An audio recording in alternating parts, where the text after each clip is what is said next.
on te voit. Ouais. L'enregistrement est en cours. Bonjour à tous, écoutez, bienvenue dans les webinaires de la FRC. Nous sommes ravis de vous retrouver. Vivement qu'on puisse aussi se revoir physiquement, mais je pense que ce sera possible à partir du deuxième semestre. Alors, nous avons la chance aujourd'hui d'avoir avec nous 4 intervenants. Donc, je vais les présenter tout de suite. Grégoire Dufournet, qui est architecte collaboration pour le segment global entreprise chez Cisco. Et nous utilisons d'ailleurs, pour lui faire plaisir, Grégoire, bien sûr, la solution WebEx de Cisco. Bonjour Grégoire. Bonjour à tous, je suis ravi Eric qu'on utilise WebEx. Oui, quel bel outil. Nous avons également Joseph Corte, CEO de Activeo, qui est un fidèle membre de la FRC. Bonjour Joseph. Et puis Xavier Leroux, CTO and User Service de Soprasteria. Il va nous faire une présentation justement des solutions qu'il utilise. Et Julien Tribou, qui est sales leader dans la division Google Cloud. On est ravi aussi d'accueillir Google Cloud, qui est partenaire de la FRC et qui sera sûrement un membre très actif encore cette année. Alors, tous les quatre, vous allez nous parler d'un projet multi-solutions. Vous allez voir que c'est assez incroyable d'avoir intégré autant de solutions pour simplifier le parcours client et surtout vu du côté collaborateur, du côté des téléconseillers, dans des solutions B2B, mais on verra que c'est transposable aussi en B2C. Donc, nous avons dans ce projet du Cisco, du Google, intégré par Activeo, et tout ça, en fait, pour le support technique, le helpdesk de Soprasteria, qui, en fait, travaille pour énormément d'entreprises dans plein de secteurs d'activité, et donc pour les utilisateurs, les collaborateurs de ces entreprises. Donc, on va être dans un univers B2B, vous allez voir, mais tout ça est transposable. Alors, pour être beaucoup plus clair, vous avez devant vous ce schéma qui vous montre la complexité en fait des solutions qui sont intégrées par Activeo, et on va les décrire ensemble au service des agents, des téléconseillers qui font du support technique, qui font du helpdesk.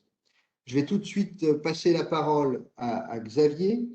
Xavier, donc, de chez Soprasteria, qui va nous donner son éclairage sur l'évolution du métier du support technique, et quelles sont aussi les attentes de ses clients.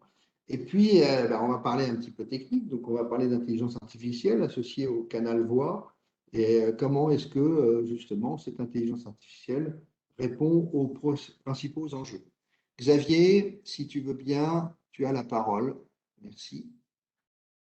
Très bien, donc rapidement, Xavier Leroux, donc CTO du domaine and User Services chez Soprasteria, infrastructure management et cybersécurité. Donc j'ai en charge tous les axes d'amélioration, de transformation et d'innovation du support de nos clients. Alors cette offre de support, hein, elle s'adresse aux clients qui souhaitent que l'ensemble de leurs collaborateurs puissent être autonomes et disposer d'un support informatique applicatif et métier efficient, leur permettant de réaliser leur métier en utilisant au mieux le système d'information de l'entreprise. Parmi les grands domaines et secteurs d'activité que l'on couvre à travers cette offre Soprasteria, on va retrouver le domaine du transport, le secteur bancaire, l'assurance protection sociale, le retail, l'aéronautique et bien sûr énergie et utilities. Donc, dans la continuité en fait de la modernisation des environnements de travail des utilisateurs, des clients de Soprasteria, nous avons modernisé notre offre de service afin d'adresser l'expérience utilisateur de bout en bout. Les attentes de nos clients, elles évoluent vers davantage d'autonomie des utilisateurs et des délais de réponse extrêmement réduits. À travers cette solution d'assistant virtuel vocal intégré à notre dispositif industriel Cisco par Activeo, l'utilisateur va bénéficier d'une expérience conversationnelle inédite et d'un parcours sans rupture de sa demande. Alors, vous avez ici un petit peu le schéma du projet tel qu'on l'a présenté à nos partenaires, en l'occurrence Google, Activeo et Cisco. de manière à leur expliquer effectivement la trajectoire que Soprasteria souhaitait prendre dans le cadre de la modernisation de ce support à ses utilisateurs.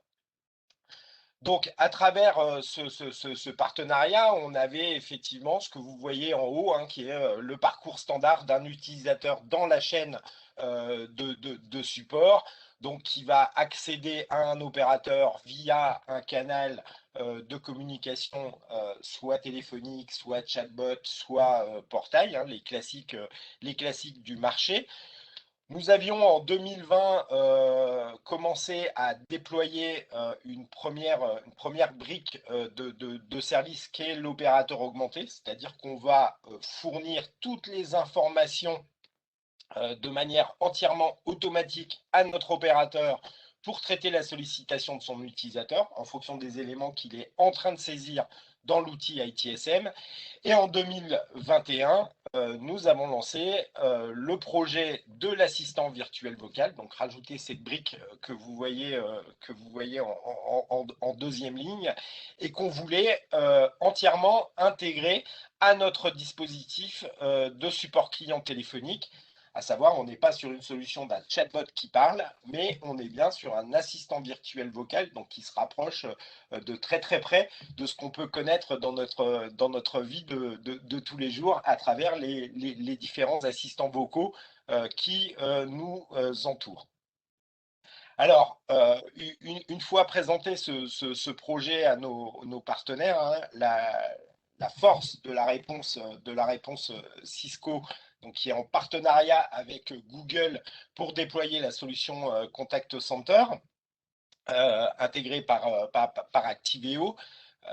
La force de ce projet est que Cisco a été, enfin le groupement a été en capacité de nous fournir un démonstrateur en 3 semaines correspondant aux besoins exprimés par Soprasteria dans la modernisation de cette chaîne de support. Ça paraît un peu fou, hein, Xavier. 3 semaines, moi, ça m'avait beaucoup surpris quand tu as fait la présentation. Parce qu'intégrer autant d'acteurs en 3 semaines, ça fait partie du miracle. J'en profite pour dire aux auditeurs qui peuvent poser des questions, n'hésitez pas à nous interrompre. On les prendra au fil de l'eau, hein. Excuse-moi. Non, pas de souci. Donc, effectivement, en 3 semaines, on était en possession de ce démonstrateur sur lequel on avait la main. Donc, c'est-à-dire que non seulement un délai très court de 3 semaines, mais en plus, nous, on s'était approprié ce démonstrateur et on était capable de l'enrichir, de le faire fonctionner avec l'aide, bien évidemment, de Cisco, Google et Activeo dans le cadre du projet. Mais ça nous a permis deux actions fortes. Une première action qui a permis effectivement à mes équipes innovation et transformation de démontrer à la direction de Soprasteria le bien fondé de cette nouvelle trajectoire. Donc, c'était quand même le premier enjeu.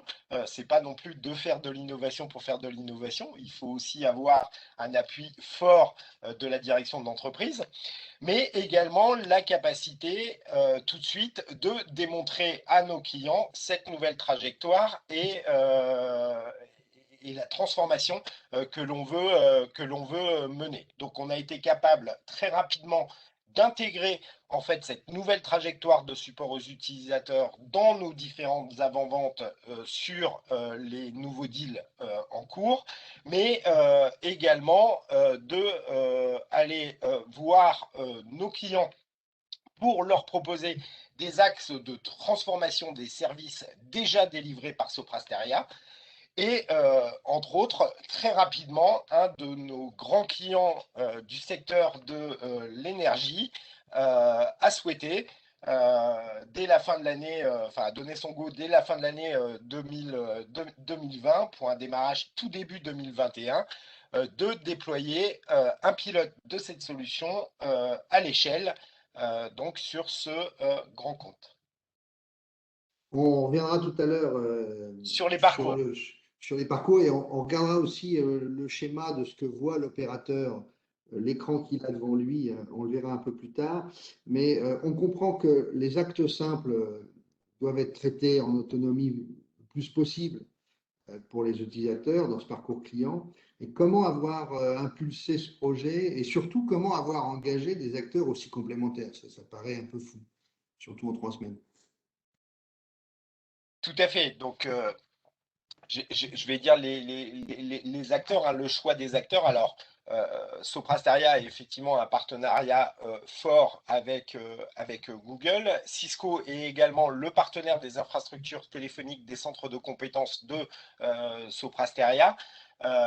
Et Activeo est l'intégrateur, effectivement, et en charge de la MCO, du système de la téléphonie de Soprasteria. Donc, quand on leur a parlé effectivement de notre projet de modernisation du canal téléphonique en entrée des centres de compétences de Soprasteria, effectivement, tout le monde a trouvé un intérêt important pour ce projet et c'est effectivement mobilisé sur le besoin de Soprasteria à travers les différentes briques de services mis à disposition, sachant qu'on avait déjà, nous, au travers de l'opérateur augmenté, travaillé sur la solution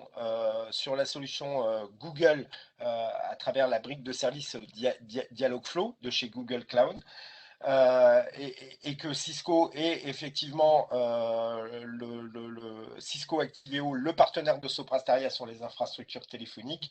Je dirais que globalement, parmi tous les partenaires que l'on a pu consulter sur ce projet, je dirais, ont été les plus rapides et les plus à même de comprendre le besoin de Soprasteria. Alors, je préfère laisser cette slide devant nous parce qu'en plus, on a des questions qui commencent à arriver. Peut-être cette question sera prise aussi par Julien. Donc, Julien, Google, on connaît bien Google Search, bien sûr, Gmail, le Drive, on utilise tous Google Home à la maison, je suppose. Donc, alors, quelles sont les spécificités des technologies Google, hein, CCAI, en intelligence artificielle, qui sont disponibles aujourd'hui? On parle du marché français, hein, et puis il y aura justement une question. Alors, je ne sais pas si c'est Julien ou c'est Xavier. Pourriez-vous expliquer en quoi consiste l'innovation assistant virtuel vocal et l'apport pour l'utilisateur? Julien, je te laisse. Merci Eric. Alors, premièrement, oui, effectivement, tout le monde connaît Google et tout le monde reconnaît le fait que Google sait gérer des infrastructures informatiques à très grande échelle et est un pionnier en matière d'intelligence artificielle dans plusieurs domaines, mais y compris le domaine du langage naturel et du traitement du langage naturel. Et ça, on peut s'en rendre compte dans la sphère privée lorsqu'on utilise des services comme Google Home ou comme Google Assistant qui est présent sur tous les terminaux Android. L'entité que je représente, qui s'appelle Google Cloud, vise à fournir cette expertise aux entreprises qui en ont besoin pour développer leur infrastructure informatique, mais aussi accéder à des technologies d'intelligence artificielle, et notamment dans le langage naturel ou dans ce qu'on appelle l'IA conversationnelle. Donc on a développé une solution qu'on appelle Contact Center AI, et cette solution, elle est pré-intégrée avec des acteurs du monde du centre de contact, en particulier avec Cisco. Et c'est ce qui nous permet d'aller très rapidement mettre en place ce genre de projet, soit pour des pilotes, soit pour des démonstrateurs, mais aussi pour des implémentations à très grande échelle. Aujourd'hui, cette technologie qu'on appelle Contact Center AI, elle a vocation à adresser 3 cas d'usage qui répondent aux principaux enjeux de la relation client et par extension à la relation utilisateur, qui concerne Soprasteria en particulier. Donc, le premier cas d'usage, c'est d'utiliser notre capacité à manipuler le langage naturel, aussi bien sur les canaux écrits que sur les canaux vocaux, pour mettre en place des agents virtuels, qui sont des bots, des chatbots ou des voicebots, qui sont capables d'accueillir, qui sont capables de reconnaître et d'identifier un contactant, capables de qualifier la raison ou le motif du contact en langage naturel, et de décider si le traitement va être orienté vers un parcours self-service intégral, qui sera notamment alimenté par des intégrations avec le système d'information de l'entreprise, ou si on décide plutôt d'orienter la conversation vers un téléconseiller humain. Donc, le premier cas d'usage, ce sont des agents virtuels vocaux, comme ça a été implémenté chez Soprasteria. C'est disponible dans 32 langues, y compris évidemment le français. Et aujourd'hui, on a de plus en plus de projets d'industrialisation qui sont en cours avec ce type de technologie. Sur la deuxième partie, lorsqu'un téléconseiller est en contact avec le contactant, on va pouvoir continuer à analyser la conversation, toujours sur les canaux écrits ou sur les canaux vocaux, en déduire des informations, des intentions, du sentiment, et en fonction des informations déduites, on va aller rechercher dans les bases de connaissances à disposition du téléconseiller les éléments qui vont permettre de l'assister, et ces éléments-là vont être proposés directement dans le poste de travail de l'utilisateur, dans le contexte de la conversation. Donc, il n'y a pas d'effort particulier à faire d'un point de vue téléopérateur. L'élément lui est proposé automatiquement dans son poste de travail et il peut décider de l'utiliser ou pas en fonction de son analyse personnelle, de la situation, bien sûr.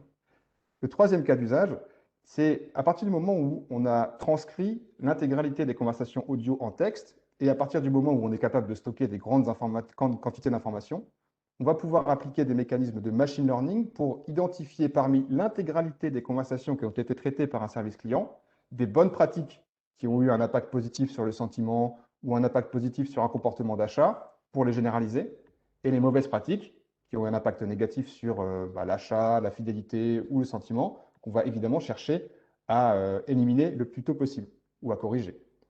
Et enfin, toute cette technologie-là, elle est disponible aujourd'hui à l'échelle industrielle. On parle bien d'une solution qui est capable d'adresser des grands volumes d'appels, qui est capable d'être élastique, de gérer des variations de volumétrie, qui est capable d'être évolutive et qui est surtout intégrée dans les solutions de centre de contact et qui est maîtrisée par un écosystème d'acteurs composé de Cisco, de Google, mais aussi d'intégrateurs qualifiés, performants et experts du domaine, comme Activeo. Et c'est cette combinaison et cette présence d'un écosystème riche qui nous permet d'aller rapidement sur ce type de sujet aujourd'hui. Alors justement, on a des questions. Alors, je ne sais pas si c'est Xavier ou Julien qui veut y répondre. Tu as parlé tout à l'heure des langues traitées et des volumétries. Bon, on a compris que c'est une solution industrielle. Est-ce qu'on a quelques données sur ce projet qu'on pourrait communiquer? Là, c'est une question qui est arrivée. Aussi les bénéfices. Alors, je vais laisser Xavier répondre. Alors, on reviendra en conclusion sur effectivement les bénéfices qualitatifs. Donc, aujourd'hui, sur le projet qui est en production, donc j'y reviendrai en détail quand je décrirai les parcours. Mais effectivement, donc on n'est pas limité en termes de volumétrie d'interaction traitée par l'assistant virtuel vocal. C'est globalement une machine virtuelle avec des ports CBP. Donc plus on met de ports CBP et plus on est capable de prendre d'appels en simultané. Sur les projets qu'on est en train de traiter actuellement à travers le déploiement de ces solutions, on est sur des clients où la volumétrie est de l'ordre de 30 à 35 000 appels mensuels. Voilà, pour donner un ordre de grandeur. Donc aujourd'hui, sur les clients qui sont en production, on est sur du langage, traité en langue française, qui était un des atouts d'ailleurs de la solution présentée par Cisco Google Activeo. C'était que dès fin 2020, la solution a été disponible en français.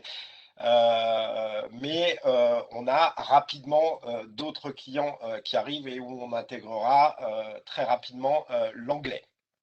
Sachant qu'on a également dans la partie retail et transport des clients sur lesquels on rajoutera des clients internationaux sur lesquels on rajoutera probablement l'espagnol, bien évidemment, et l'allemand. On est sur des volumétries, là, on le rappelle, qui sont très B2B. Exactement. On comprend que c'est transposable dans l'univers B2C. Tout à fait. Et pour le sujet B2C, ce qu'on peut dire, c'est que cette technologie, elle est implémentée chez des gros acteurs de la relation client aux États-Unis. Ce n'est pas une surprise que Google ait ses premiers gros clients aux US, bien sûr. Je pense que ça ne surprendra personne. Et parmi ces gros acteurs, on retrouve Verizon, le plus gros ou le deuxième plus gros opérateur telco du monde, qui utilise cette technologie. Et on a d'autres acteurs plutôt intéressants aussi. Dans le retail, Marks Spencer au Royaume-Uni utilise cette technologie également pour faire de la qualification et de l'orientation intelligente d'appels. Donc, il gère aussi des volumétries très importantes, notamment pendant les périodes de soldes ou les périodes d'opérations commerciales. Donc, c'est vraiment une technologie qui est prête aujourd'hui, grâce à nos partenaires fournisseurs de solutions de contact center, à absorber des grands volumes d'appels facilement. On a des questions très techniques.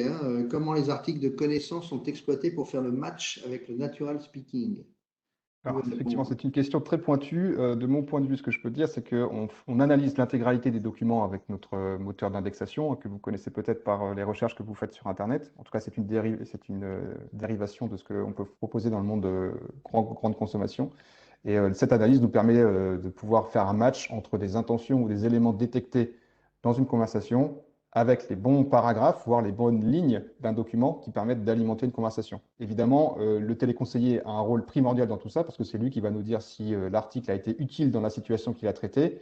Et cette fameuse feedback loop va nous permettre d'améliorer au fur et à mesure la pertinence des articles qu'on propose et la pertinence de l'extraction des informations qu'on tire des conversations en cours.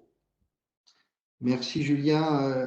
Tu réinterviens quand tu veux. On va passer maintenant à. Je garde ce slide parce qu'on voit bien en fait tout ce schéma et de l'interaction entre les différents acteurs. Donc on va passer maintenant à l'intervention de Cisco avec ses solutions de centre de contact qu'on connaît bien aussi. Alors, quelle est la vision, Grégoire, de Cisco en matière d'expérience client collaborateur?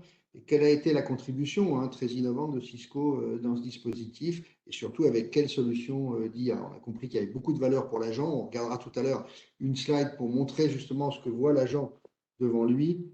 Mais quelle est la vision de Cisco? Merci Eric. Notre vision chez Cisco, elle est assez simple. Tous nos développements, tous nos efforts sont dirigés vers l'expérience client et agent pour qu'elle soit la plus simple, la plus personnalisée, la plus efficace. Et on se rend compte que l'intelligence artificielle, c'est un moteur principal, incontournable en fait de cette innovation pour atteindre ces objectifs. Et donc l'intelligence artificielle, elle vient enrichir nos solutions via deux biais principaux. Le premier, c'est que par nature, nos solutions sont ouvertes et on est capable d'intégrer en fait des solutions d'intelligence artificielle tierces venant de nos partenaires. Et justement, nous sommes allés assez loin avec Google, parce que nous avons noué un partenariat ensemble pour intégrer les services dont a parlé Julien, qui l'a décrit. Donc, nous avons intégré nativement toutes leurs solutions d'intelligence artificielle appliquées à la relation client sur nos plateformes. Donc, nous avons choisi en fait Google pour leur capacité singulière dans tout ce qui est transcription vocale, compréhension du langage naturel, analyse, etc. Et c'est bien le fruit de ce partenariat qui a été mis en valeur dans le cadre de notre projet avec Soprasteria. La deuxième source en fait d'innovation au niveau de l'IA, c'est aussi nos développements internes. Nous sommes aussi éditeurs de solutions d'intelligence artificielle appliquées à la relation client et notamment, nous proposons des solutions d'analyse des parcours clients dans leur globalité, qui ne concernent pas uniquement le centre de contact, mais tout ce qui peut se passer aussi avant et après. Et nous proposons en fait à nos clients finalement de mieux connaître leurs clients finaux, de comprendre ce qui tend à les fidéliser, ce qui tend plutôt à l'inverse à les faire fuir, et en tout cas de proposer une analyse aussi prédictive qui va être un outil efficace pour les métiers, pour savoir agir efficacement sur le parcours afin d'atteindre en fait leur objectif de satisfaction client, de NPS, de Customer Effort Score, enfin quelles que soient les métriques que vous vous fixez. Donc voilà en quelques mots pour notre vision, et je pense que en ce qui concerne notre contribution dans ce projet, je pense que chez Cisco, tous les sujets qui sont attraits à l'intelligence artificielle nous mobilisent de manière générale. On a vu par le biais de ce projet que notre business unit, pardon, qui développe nos produits, ont été très à l'écoute de cette initiative. On a aussi, elle a su montrer de la flexibilité, de pouvoir apporter aussi des modifications par rapport au contexte de Sopra en un temps très court. Et je crois que sur le terrain, eh bien, Xavier en a parlé, on a la possibilité de mettre des moyens à disposition pour construire un démonstrateur en un temps très rapide. Le but, c'est vraiment de proposer à nos clients la capacité de rapidement appréhender ce que la technologie peut faire dans leur situation, avec leur cas d'usage. Et c'est bien ça qu'on a su mettre aussi en musique dans le cadre de ce projet avec Soprasteria. Merci Grégoire. On voit bien la complexité avec tous ces acteurs, avec des acteurs aussi importants que vous êtes, et il y a des zones de recouvrement sûrement de solutions, de technologies. Et là, on voit toute l'importance d'avoir un intégrateur conseil comme Activeo. Alors, Joseph, tout ce petit monde à intégrer, ça n'a pas dû être facile. Quel rôle Activeo a joué sur ce projet pour Soprasteria?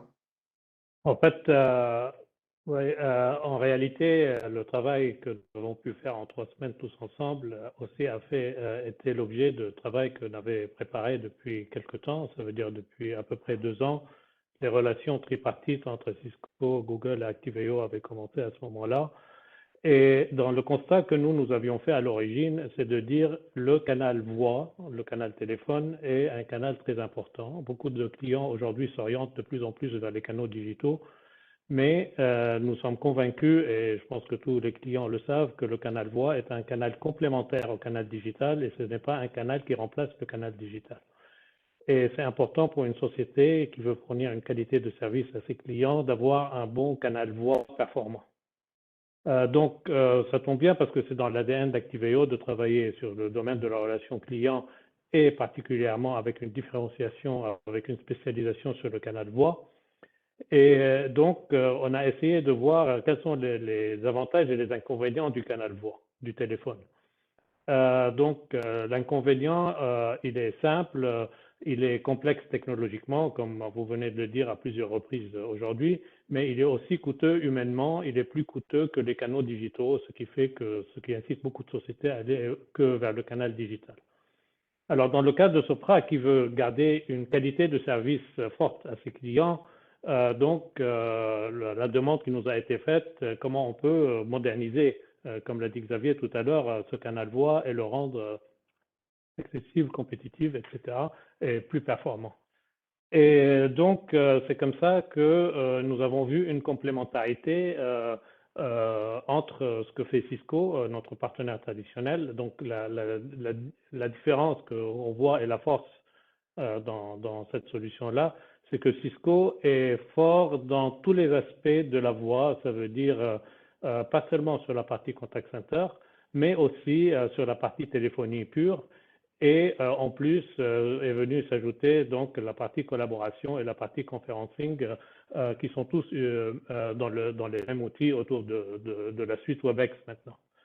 Et donc, cette force dans les flux vient être complémentaire à ce que fait Google, donc avec tout ce qu'on vient de dire, tout ce que vient de dire Julien, au niveau de la capacité de Google dans l'intelligence artificielle, du multilingue, parce que les contact centers, rien qu'européens, donc nous avons plus de 20 langues en Europe, et donc c'est plus facile pour une société de gérer globalement, avec le même outil, l'ensemble des langues. Et la capacité de la R&D, donc de Google, d'aller très vite et très loin dans ces solutions-là. Donc, on a vu une complémentarité sans superposition et sans complexité.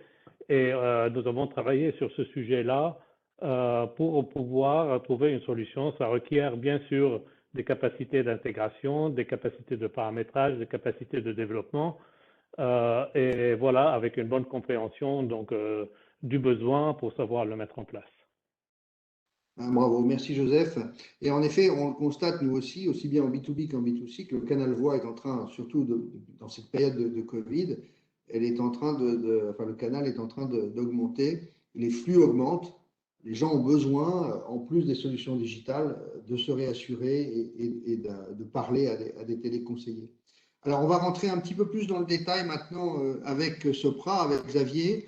Est-ce que Xavier, tu peux nous décrire plus précisément les parcours de support utilisateur? On va justement mettre ce slide pour l'illustrer. Et puis, quelle est la valeur d'usage induite par l'IA, Xavier? Tout à fait. Donc là, on va rentrer un petit peu dans le détail de la manière dont on avait imaginé le projet et la manière dont on l'a présenté à nos partenaires. Donc en fait, on a fait une analyse dans nos centres de compétences qui accueillent les sollicitations de nos utilisateurs. Et on s'est détaché de l'aspect technique, l'aspect typologie au sens ITSM du terme, pour regarder à l'intérieur de nos centres de compétences quels étaient les parcours des utilisateurs dans la chaîne de support de bout en bout. À partir de cette analyse, on a déterminé 3 types de parcours utilisateurs dans la chaîne de support. Donc, un premier parcours qui est probablement le parcours le plus simple. L'utilisateur rentre dans la chaîne de support, a en ligne un téléconseiller et le téléconseiller va le guider pas à pas dans la résolution de sa sollicitation, mais en aucun cas l'opérateur fera de gestes techniques à la place de l'utilisateur. Donc ça, c'est le premier parcours utilisateur où on estime qu'il peut être autonome à 100% à partir du moment où il est correctement guidé dans la résolution de sa sollicitation. Donc la solution déployée par Cisco, Activeo, Google et Sopra Steria à travers cet assistant vocal, elle permet de faire exactement la même chose que ferait un agent, à savoir il va accueillir vocalement l'utilisateur dans son langage naturel, va être en capacité de comprendre sa sollicitation et va être en capacité de lui proposer soit de lui énoncer la procédure pas à pas, un petit peu comme le ferait un Google Home dans la cuisine quand on lui demande de la recette des crêpes ou je ne sais quoi, et où il va nous guider pas à pas. Ben, c'est exactement le même principe. Voilà, je vais être guidé pas à pas dans la résolution de ma sollicitation. En cas où, effectivement, à un moment donné, je me retrouve bloqué dans cette chaîne de support parce que je n'arrive pas à réaliser le geste qui m'est proposé par l'assistant virtuel vocal ou que l'assistant virtuel vocal ne comprend pas mes réponses, je serai escaladé en temps réel vers un agent du support qui reprendra la conversation avec tout le contexte qui lui sera affiché. Donc, il sait déjà qui appelait, pourquoi, à quel endroit il est bloqué et ce qu'il doit réaliser. Le deuxième parcours des utilisateurs dans la chaîne de support en centre de compétences, c'est effectivement, je comprends le besoin de l'utilisateur, je vois quelle va être la solution que je vais devoir appliquer à sa demande. Et là, j'ai bien évidemment un geste technique à faire de la part d'un de nos agents qui va aller faire soit un geste technique par prise en main à distance sur le poste de l'utilisateur, soit d'avoir des manipulations à aller faire dans le système d'information de nos clients pour répondre à la sollicitation de l'utilisateur. Ça peut être effectivement une manipulation à faire sur un applicatif métier. Xavier Leroux a encore bloqué l'application des notes de frais chez Sopra Steria. Il faut débloquer la chaîne. L'agent va aller se connecter sur le système d'information de Sopra Steria pour débloquer la chaîne applicative. L'assistant virtuel vocal, lui, va être en capacité en front d'accueillir l'utilisateur, de comprendre le besoin et de déterminer effectivement qu'il va transférer l'appel. Donc on est vraiment comme si on faisait un transfert d'appel téléphonique d'un poste vers un autre poste. Donc l'assistant virtuel vocal va transférer la conversation téléphonique vers un agent qui va reprendre effectivement la sollicitation pour réaliser le geste technique nécessaire, et sachant que, encore une fois, il a tout le contexte. Il sait que c'est Xavier Leroux qui est en train d'appeler parce qu'il a bloqué l'application des notes de frais de Sopra Steria, et donc va être en capacité de m'accueillir par mon prénom en disant voilà Xavier, je vais débloquer la chaîne applicative sans avoir à me faire répéter quel était mon problème. Et enfin, le troisième parcours utilisateur dans la chaîne de support utilisateur en centre de compétences est un petit peu de manière entre guillemets vulgaire, ce qu'on appelle les fameux dossiers passe-plat. C'est-à-dire que l'utilisateur va rentrer, va être accueilli par un agent qui va comprendre sa sollicitation et de toute façon devra escalader la sollicitation vers un groupe de compétences de deuxième ou de troisième niveau pour traiter la sollicitation. Exemple, je fais tomber mon ordinateur portable par terre, il est cassé, j'appelle, il faut le remplacer, donc il faut escalader le dossier au service de proximité. L'assistant virtuel vocal mis en place chez Sopra Steria va être en capacité de effectivement mener la conversation avec moi pour comprendre que effectivement j'ai cassé mon ordinateur portable, que une demande de service doit être créée dans l'outil ITSM et escaladée au service de proximité qui traitera dans les délais définis au catalogue de services. En fait, l'assistant virtuel vocal va être capable, sans passer par un agent, de créer automatiquement le ticket dans l'ITSM et de l'attribuer directement au groupe de compétences concerné par le traitement de cette sollicitation. Donc en termes de volumétrie, hein, sur les premières projections qu'on fait sur le déploiement de cette solution toute nouvelle en centre de compétences, hein, si on prend les premiers cas, enfin le parcours 1 de l'utilisateur où on va retrouver bien évidemment toutes les volumétries liées aux problématiques de mots de passe, aux connexions, au système d'information via des VPN, etc., où effectivement on ne fait que de guider l'utilisateur pas à pas dans la résolution de sa sollicitation. En règle générale, hein, si on fait une moyenne sur l'ensemble de nos clients en centre de compétences, on est pratiquement sur des volumétries à hauteur de 20% des sollicitations entrantes, même si effectivement il y a des outils SCCRPM mis en place, mais qu'il faut promouvoir. Et effectivement, ben, l'assistant virtuel vocal permet de promouvoir sur ces volumétries. On va retrouver également dans ces parcours tout ce qui est demande d'information et relance qui représente aussi entre 20 et 30% des volumétries entrantes, hein, que ce soit les relances ou les demandes d'information.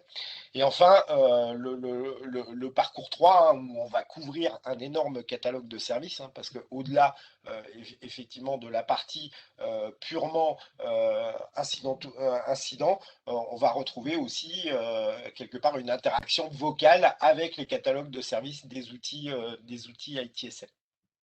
Xavier, ça paraît énorme, 20%, parce que on a entendu dans l'univers du B2C plutôt des 5% sur les assistants vocaux. Et là, on voit que c'est beaucoup plus important. Je me tourne en même temps sur je montre cette slide où côté, tu as parlé d'agent augmenté. Côté agent, on voit qu'il a sous ses yeux ce type d'écran. Si vous voulez les commenter, ou Grégoire ou Xavier. Oui, bah, ici, on voit en fait un visuel qui a été pris sur notre démonstrateur, justement. Donc, lorsqu'un appel en fait est présenté à un agent, on peut faire afficher. Donc ici, on voit, je ne sais pas si c'est très lisible, en haut à gauche, on voit la notification de l'appel avec objet de l'appel, qui est l'incident là ici sur un applicatif et qui est issu directement de l'analyse, de la compréhension de l'assistant vocal virtuel de Google. Donc on a bien récupération de ces champs et lorsque l'agent prend l'appel, on voit ici, on fait encore afficher différentes variables qui peuvent indiquer voilà, différents éléments de la conversation qui ont été captés. Donc on peut faire afficher différentes choses en fonction des cas d'usage. On pourrait également faire afficher d'autres informations que la plateforme Cisco a peut-être dû récupérer pour le bon traitement de l'appel, si c'est la catégorie de l'utilisateur, si c'est un VIP, que sais-je. Voilà, c'est toutes sortes d'informations qu'on peut donc faire afficher à la présentation de l'appel et pendant le traitement de l'appel. Ok, merci Grégoire. On a une question pour Xavier. Quel est le ratio entre l'ensemble des demandes des utilisateurs et la prise en charge de l'IA? Alors, c'est peut-être le 20% dont tu parlais. Oui, tout à fait. Alors aujourd'hui, hein, nous, on se fixe des objectifs. Alors comme vous l'avez compris, la solution, elle est en cours de déploiement là, début 2021. Alors je vais vous parler d'un objectif qui est ambitieux. Aujourd'hui, quand on dit qu'on a fait l'analyse effectivement des parcours utilisateurs dans nos centres de compétences, aujourd'hui, si je prends le parcours 1 et le parcours 3, des utilisateurs, donc tout ce qui est guidage pas à pas de l'utilisateur où je peux le rendre 100% autonome, et la partie des demandes d'information et des demandes de services, notre objectif c'est de couvrir effectivement 80% des demandes entrantes. Aujourd'hui, je vais dire, en l'état, on s'aperçoit que sur un projet qui est encore tout neuf dans le déploiement des solutions, en termes d'adoption, on va très rapidement atteindre des paliers de 30, 40, voire 50%, à la fois sur des deals existants et à la fois sur des nouveaux deals. Alors pourquoi ?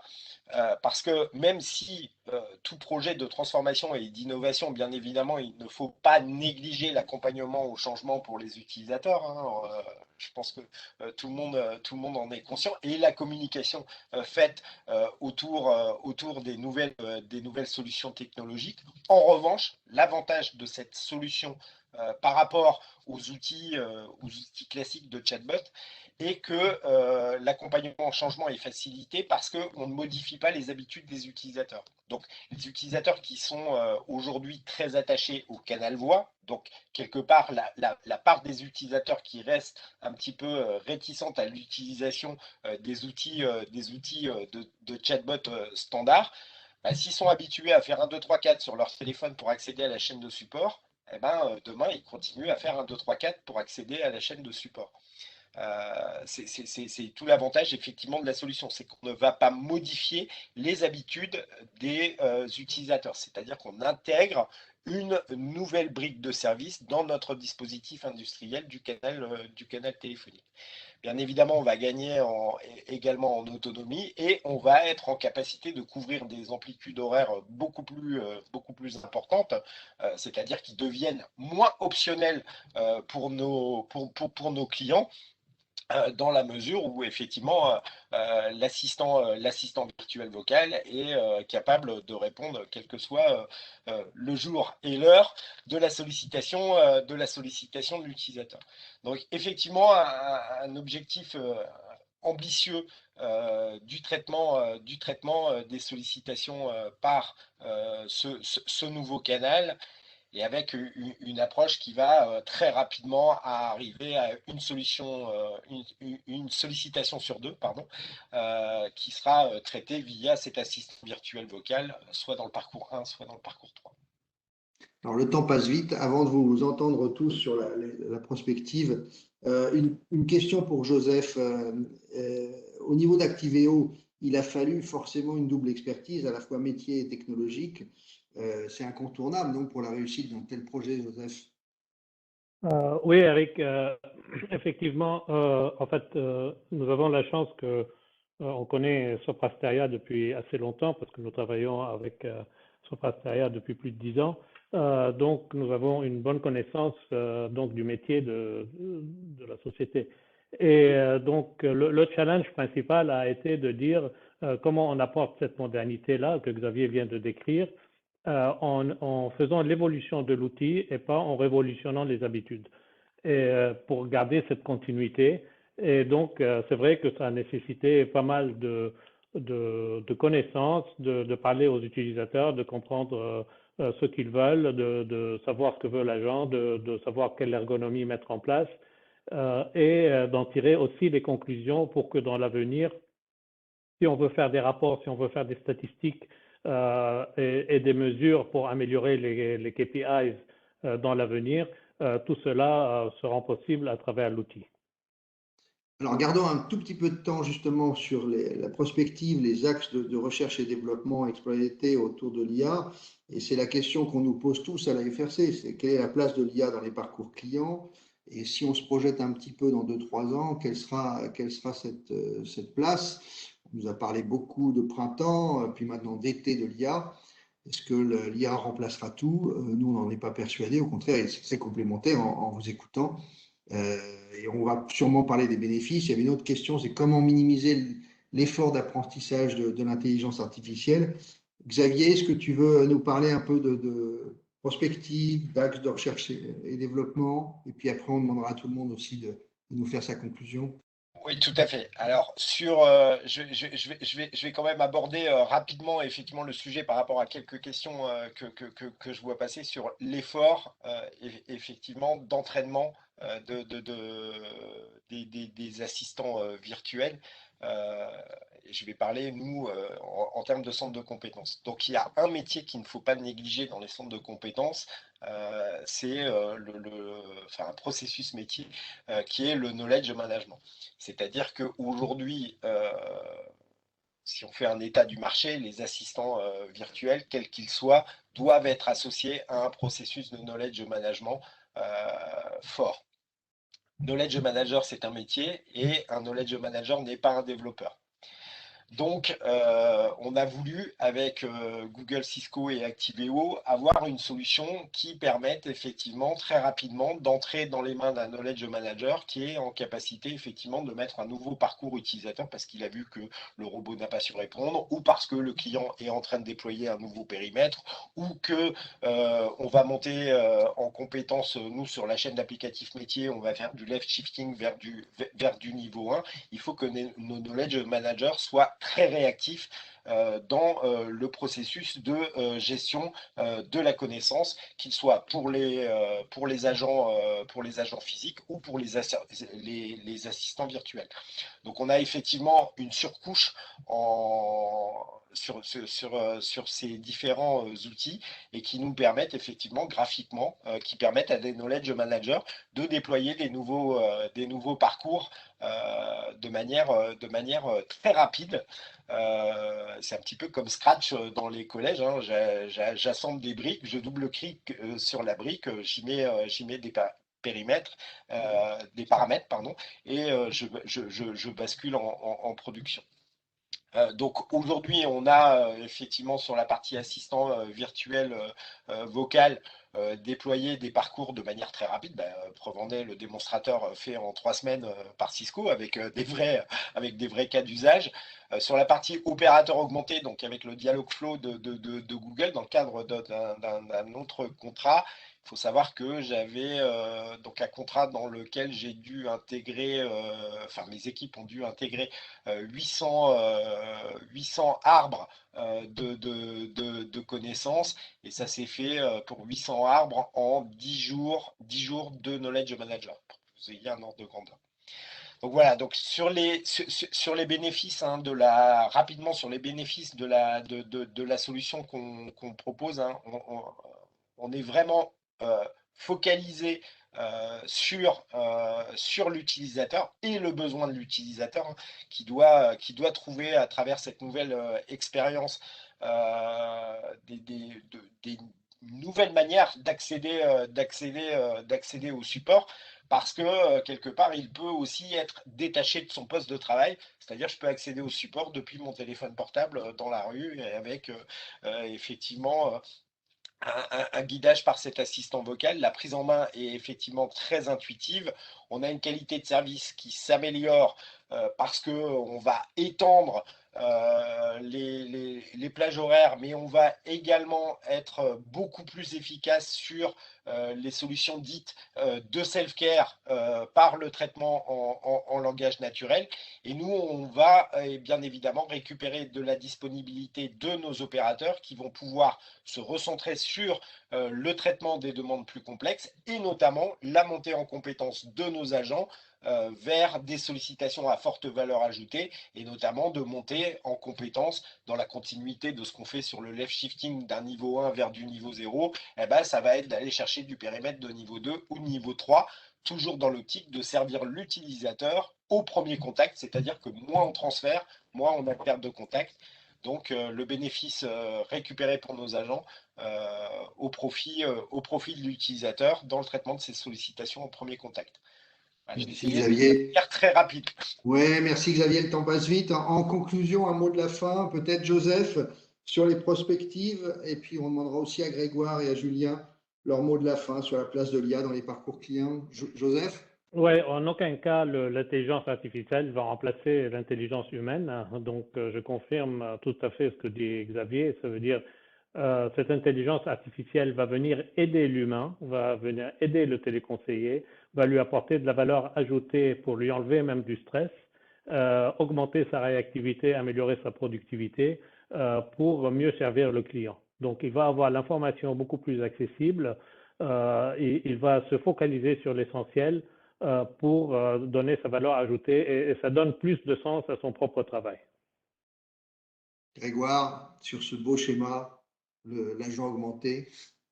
Je crois qu'on est assez d'accord. L'IA ne va pas remplacer l'humain, bien sûr. L'humain, il reste absolument incontournable.